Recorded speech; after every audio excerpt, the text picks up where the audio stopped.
which is what I have in front of me here tonight. I have played Shut the Box on my main ASMR channel many, many times, and it always gets a great reception. Videos ranging from half an hour long to 3 hours long. Every time I play it, not only do I have so much fun, but there's one thing that spikes up a lot of interest, and that is this game all luck? Or can we use basic strategy and maths to help us win through game theory? Well, my friends, in tonight's video we are going to study exactly that, as well as play some Shut the Box. So if you enjoy or are looking for maths and puzzles, or are just here to relax and fall asleep, I'm sure you will enjoy tonight's video and have a good time playing some Shut the Box with me. And so if you do enjoy tonight's video, why not consider dropping it a big thumbs up? It would really mean a lot to me tonight. And this is a relatively new channel, so if you guys want to subscribe, that would be greatly appreciated. And we do all sorts of maths ASMR videos over here, and in particular tonight we're going to be looking at Shut the Box. So if you want to see more game theory type videos here, then be sure to let me know in the comments. Now before we get into tonight's video, I do gotta apologize. I did burn my hand the other day, so I'm sorry if that looks a little bit annoying. But without further ado, let's get started. Now, there will be some of you watching tonight who have never even heard or maybe even seen this game Shut the Box before.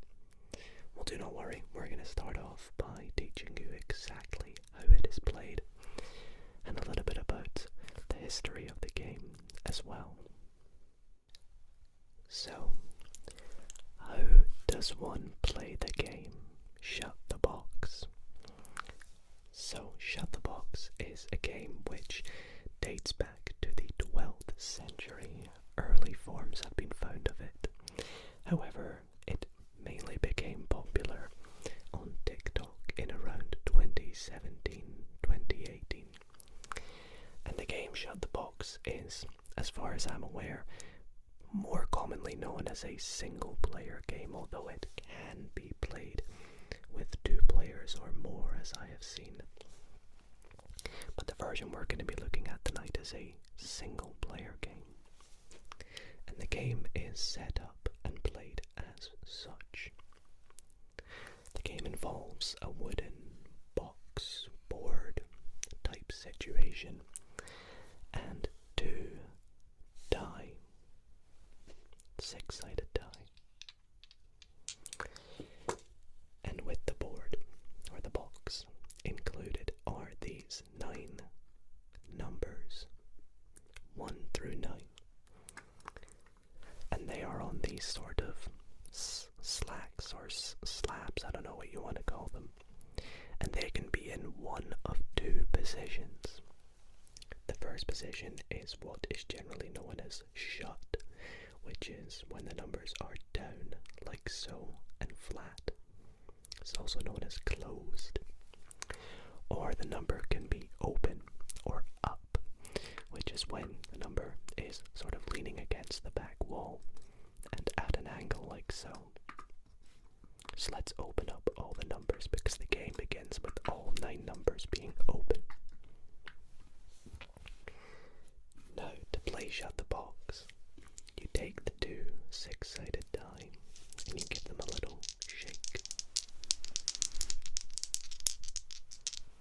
And you roll them into the box. Now once you have rolled them, you take note of the sum of the 2 die, and that is the sort of general roll for that specific turn. In our case, it is 3 plus 1, which is 4. Note it is 4 and not 3 and 1. It's just 4. So what do we do with this 4? Well, with this number 4 we have to put down some numbers, and I say some because we can put down 1 or 2 or 3 or 4, as many as we can, or as many as we would like to make the number 4. So for example, we could put down the number 4 as that equals 4, or we could put down 3 and 1, which is what the die show us. Now, in this case, that is all the opportunities and options we could do for 4, because we can't put down 2 and another 2, there's no more 2's. So, let's say in this case we go for just the number 4. It's up to us though, we can choose. Then we pick up the die and we roll it again. This time we roll an 8. So again, we could put down the number 8. We could also put down 6 and 2, or we could do 5 and 3. We could even do 5, 2, and 1. Let's try that, because 5 plus 2 is 7, plus 1 is 8. Then play continues. You keep rolling the die and putting down numbers. That's 6. And you keep going, closing numbers as you go. Note you cannot move numbers down again that are already moved down. You can only work with the numbers that are up. It's really easy to play. This time we got 8. Let's put down just number 8. And you roll the die again. We get 9. I'm putting 9 because 7 and 3 don't make 9. We roll again. This time we get 11, which is unfortunate because, as you can see here, we have no possibilities or options to make the number 11. We are very close. So in this case, we've lost. Our game is finished. The game ends if you can no longer put down any numbers, and your final score is denoted by the sum of the numbers still open. In this case, 7 plus 3 is 10. So our score is 10, which is not bad. A bad score would probably be, 20. But the goal is, of course, to close all numbers. Let's say that there was a 4. We would have got a 10. We would have been able to put them both down. And our final score would have been 0, and we would have won. Shut the box. Now there is one exception. Let's say you've put down all the numbers, but 1 is still standing. In this case, you would remove 1 die and only roll 1 die, as it's not possible to roll a 1 with 2 die. So we'd roll it, and if we got lucky and got a 1, again, we would win. So that is how you play Shut the Box. There's not much more to it. I think the best thing for us to do is to start talking about the general math behind it and some possible potential strategies. Oh, would you look at that? I rolled a 7. Well, some of you may not be so surprised, and that is because, well, we're going to start to look at strategy. And the first strategy we could maybe look at in terms of maths is the die themselves, as they are very important to the maths in this game. Now with 2 die, immediately I can tell you that the most commonly rolled number at about 16.67%, or 1 in 6 times rolled, is the number 7. And that is because there are 6 different ways we could make the number 7. We could do it with a 6 and a 1.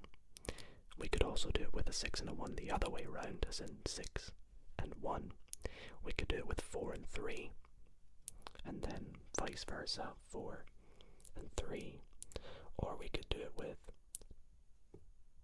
2 and 5, or vice versa, 2 and 5. And that is why with dice they always put the sum to 7 on the other side of each number, because because it's the most amount of ways you can make that number. So it's the mathematical way of making a die. So let's take a look at the probabilities of rolling each number. I have this graph here, which, as you can see, shows the number of ways you can make a 2 is 1 ways. Now why does it say out of 36? Well, that's because there's 36 different ways you can roll a 2 die. So the likelihood we're going to roll a 2 is not very likely. There's only one way, a double 1. Same goes with the number 12. The only way you can get it is 2 6s.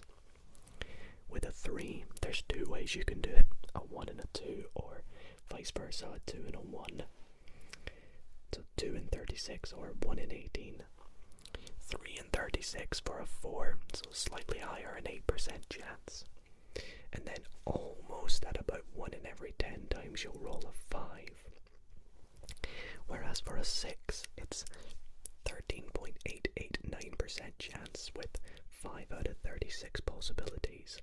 And then the most commonly rolled number at about 6 in 36 times, 1 in 6 times, or 16.667%. Doesn't sound so high, but considering there's 12 numbers, it is the most highest rolled number, most commonly rolled number.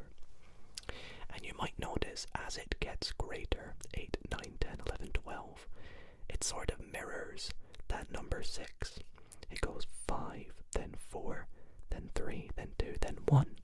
And obviously you can't roll the number 1 or the number 13, so there's no 0 probability. We can imagine this as a bit of a graph, which I've made here, which shows the amount rolled versus the amount of combinations that can be made. And you can see right in the middle at the highest is the number 7, and it sort of works its way down. So maybe that can help us with our strategies. Let's look at some basic strategies. Before we continue on in the video, I found this comment on one of my other Shut the Box videos, which I thought could be quite fun to show you all.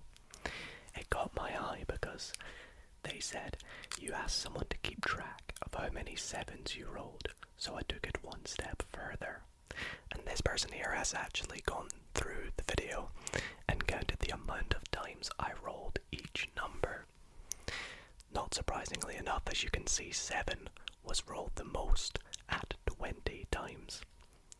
Then you can see the next most commonly rolled numbers were 8 and 6, just like we suspected. 9 was pretty well done as well. However, we did have some obscure outliers, such as 11 being rolled 7 times, or 4 being rolled 7 times. But, you know, there is always going to be some sort of element of uncertainty to these kind of things. But it's really interesting to see that the maths has played out well when done over several games. The first of which may be, if we assume 7 is pretty much always going to be rolled because it's the most commonly rolled thing, we are never going to win because we'll never get the 8s and the 9 down. So maybe with this strategy we've got to try and keep these numbers, or every time we roll a number, keep up the most amount of ways to make a 7. What I mean by this is, hypothetically, let's say I rolled an 8. It's better for me to put down the 8 than it would be for me to put down, let's say, a 5 and a 3. Because in putting down a 5 and a 3, that limits the amount of ways I can make a 7 by 2. Currently, before I roll, there are 1, 2, 3, 4 ways I can make a 7. But if I put down the 5 and 3 after rolling an 8, there's only 1, 2, 3 ways I can make a 7. Not very great now, is it? So let's try this again. Let's roll the die. This time I roll a 12. So what do you think I should do here? Let's let's see. I think the best thing to do here would maybe, with our strategy we're going for, maybe put down an 8 and a 4. Because regardless, since we rolled a 12, we're going to have to put down some way of making 12, and we're going to have to put down one of these numbers that unfortunately is not 8 or 9. So if I did 9, 2 and 1, which makes 12, I can no longer make 7 with a 1 and a 6. This still keeps 7 and 1 or 7 or 6 and 1, sorry. So this is still quite good for us. And I put down the 4 instead because, well, the 3 is already down. So let's roll again. Well, this time we get a 5. Unluckily for us, we have lost. So this strategy actually hasn't worked too well, but it was nice to look at. Let's try a different strategy, shall we?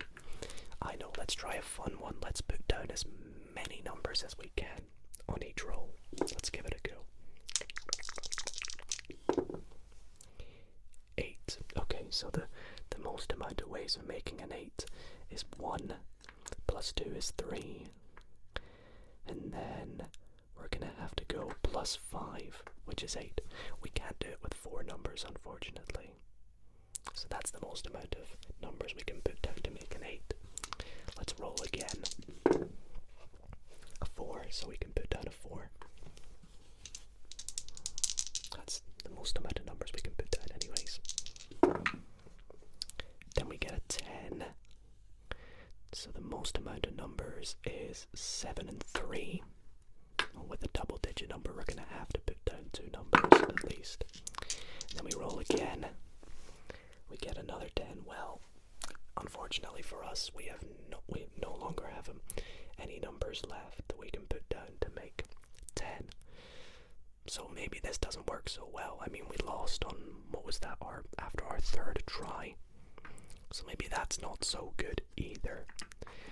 Let's try putting down the highest numbers first as quickly as possible. So 12, we're going to put down 9. And then we have to put down 3. We could have done 2 and 1, but we tried the amount of number strategy already. So 4, so the highest number here is 4. 4 again, luckily we can do 2 and 1.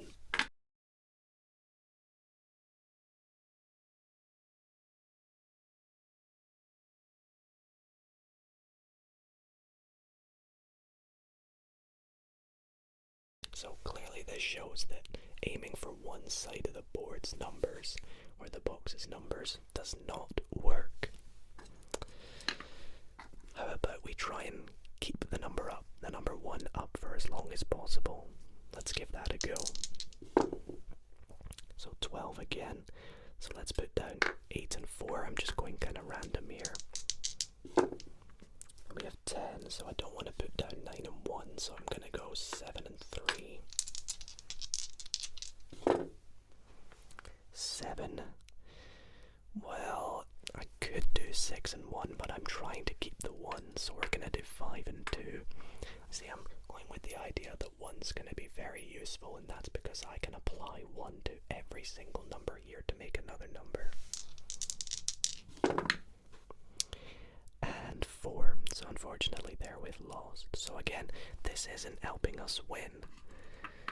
So that's where we get to the mathematical question of, is there actually a way we can win?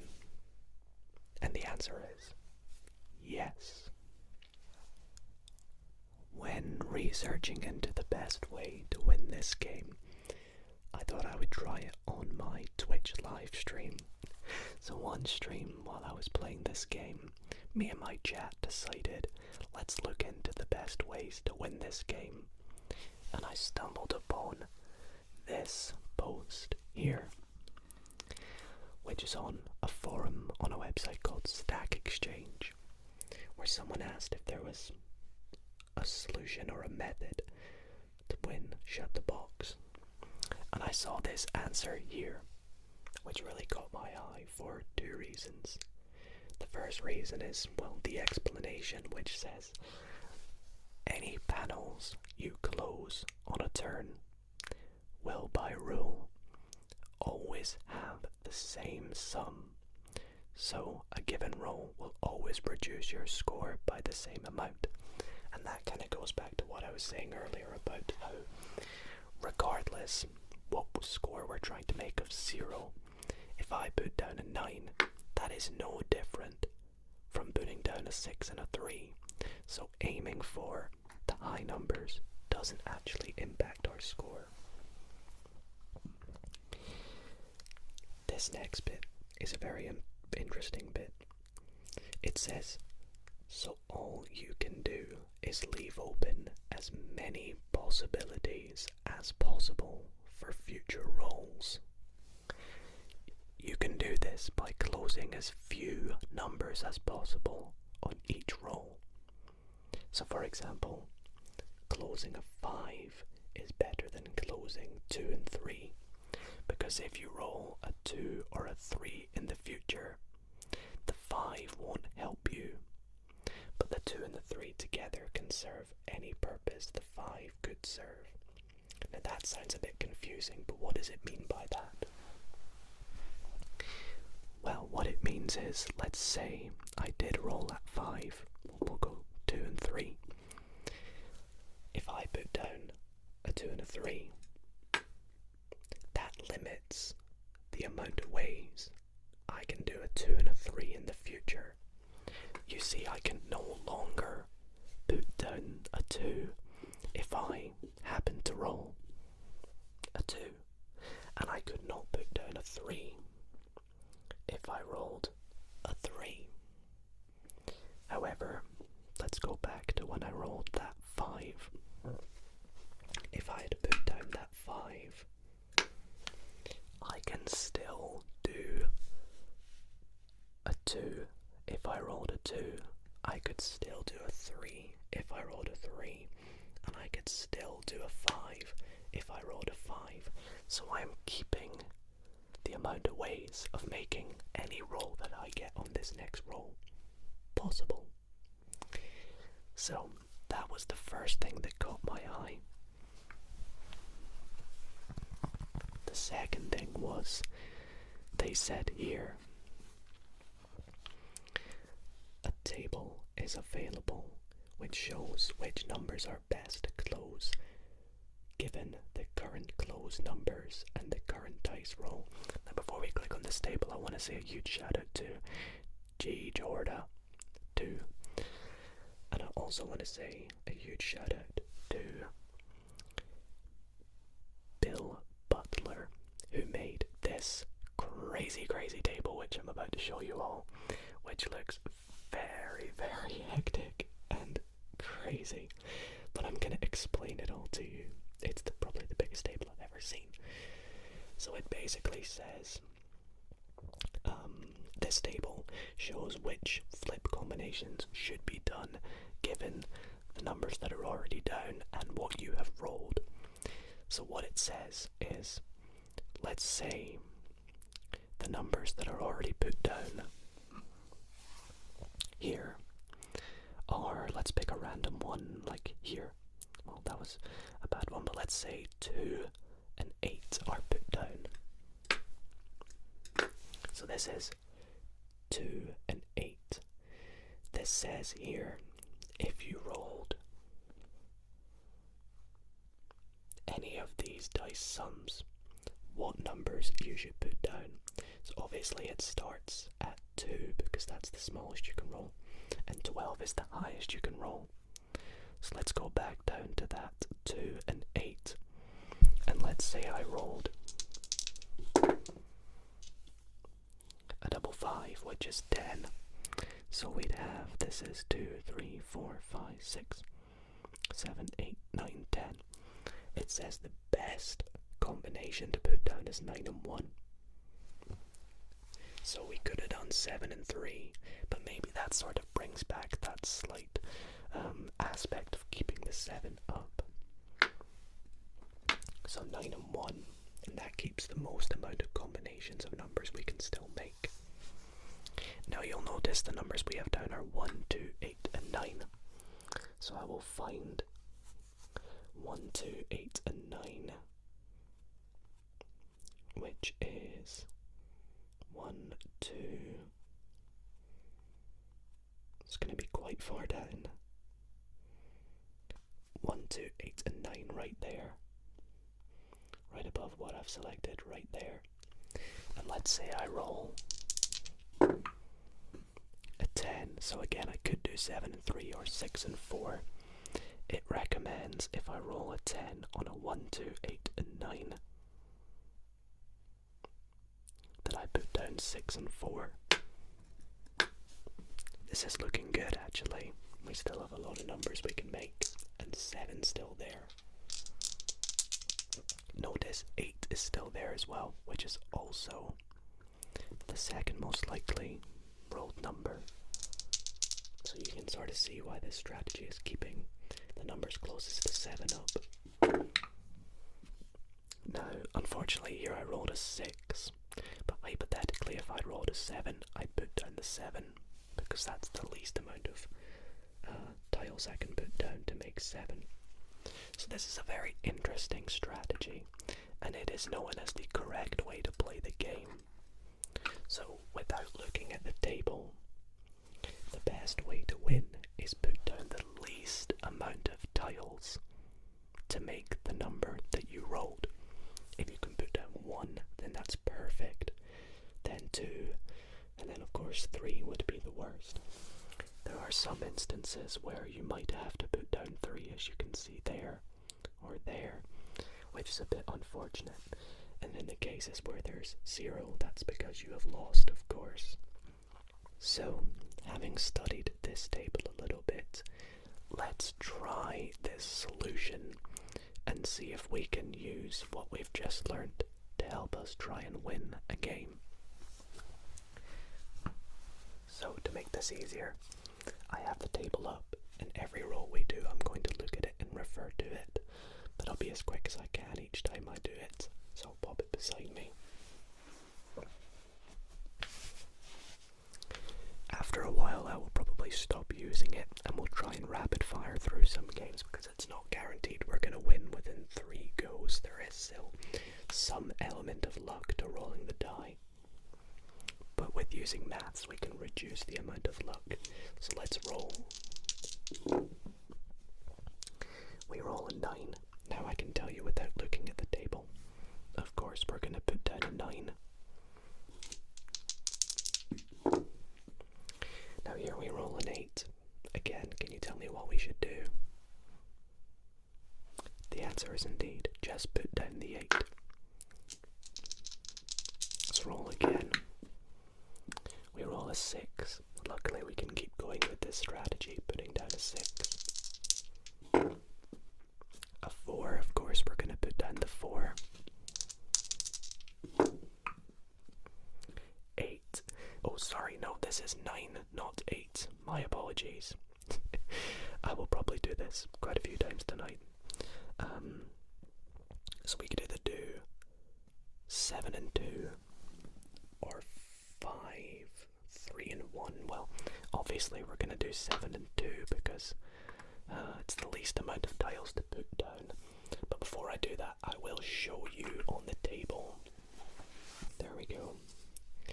4, 6, 8, and 9 right at the bottom here. And we have rolled a 9.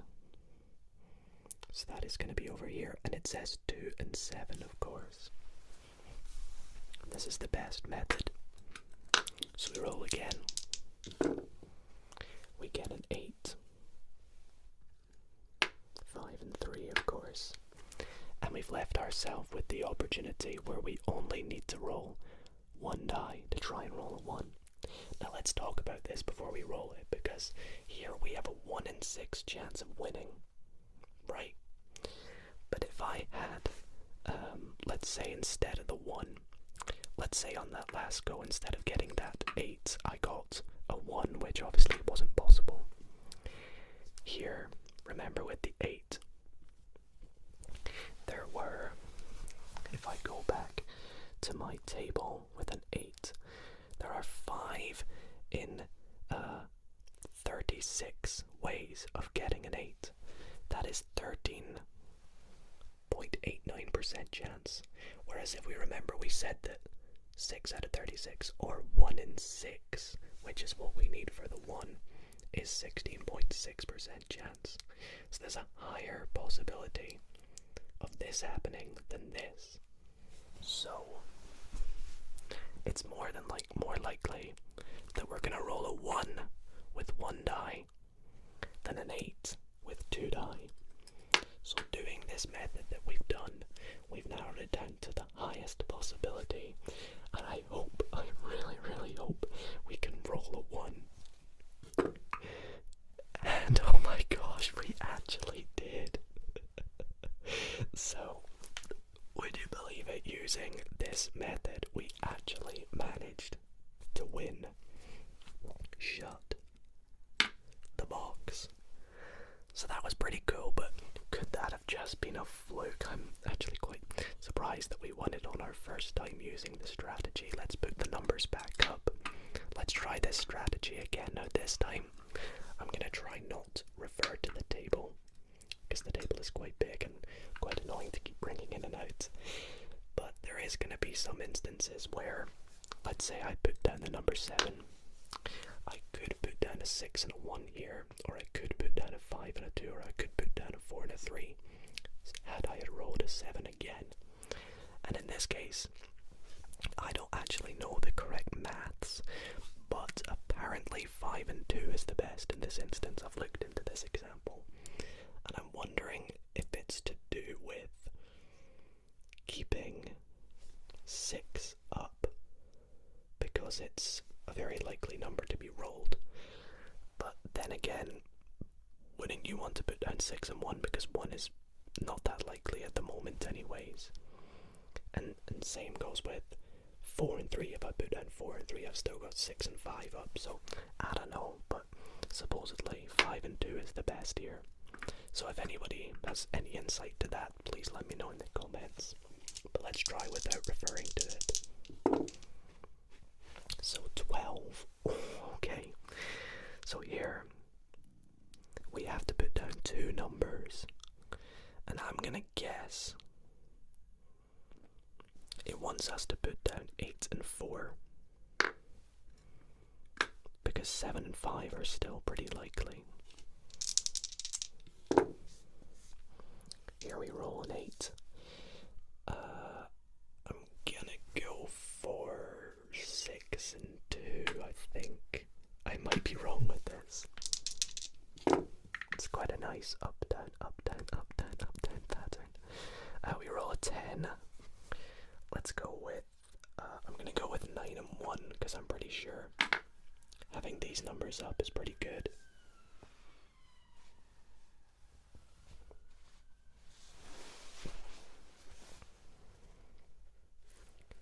Apologies about that, there's a siren in the background. Then we'll roll again here, and we get a 7, so of course, whoops, that was a 7, I didn't mean to roll it over. And we roll one last time, can we hopefully get an 8? I swear, this is not scripted, this is completely the best solution, as you can clearly see.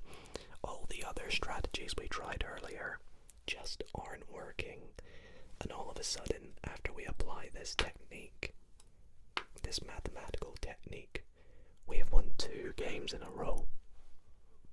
Should we try it one more time? We're probably not going to win it 3 times in a row, but it's worth a shot. 10. Okay, I actually think I might refer to the table for this last game, because I am interested. What are you supposed to do if you roll a 10? So, if you roll a 10, it says 9 and 1, okay. I probably could have guessed that, but just to be safe. So, 4, of course, we're going to put down a 4. It's just a single, well, that website earlier called it a panel, so I'm going to call them panels now. We roll an 11, so we could do 8 6 and 5. I'm gonna guess it wants 8 and 3. Should we take a look? 1, 4, and 9.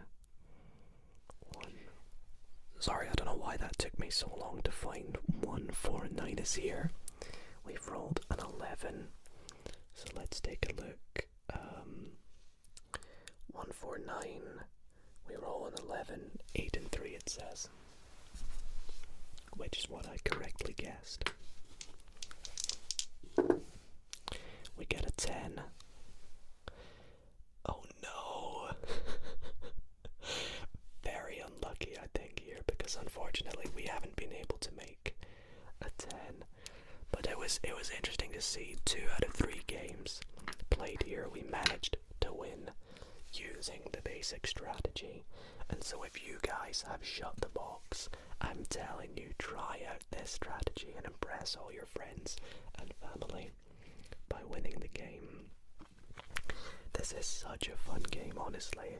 I have had a lot of fun trying to use the maths and applying it and winning the game. And I've had a lot of fun making this video for you all, so I really hope you all have enjoyed. If you guys want to get this game for yourself, I would highly encourage getting it off Amazon. There are lots of different versions that look very similar. But if you guys don't have a box, but let's say you have 2 die, there are other ways you could play the game, which I've seen very creative ways as well. One of which is using a deck of cards. You could get out the numbers 1 through 9, and then if you got that number, you could flip it over. That's pretty creative. Or you could use pieces of paper and like a deck of cards, just put 1, 2, 3, 4 all the way to 9, and then scribble out the number if you've got it. It's quite easy to play, and it's such a fun game. So that is where we're going to wrap up tonight's video. I really hope that you all have enjoyed. If you did, why not consider leaving it a big thumbs up on the video. It means so much to me, and I want to wish you all the very best in playing some Shut the Box. Sleep well, everybody.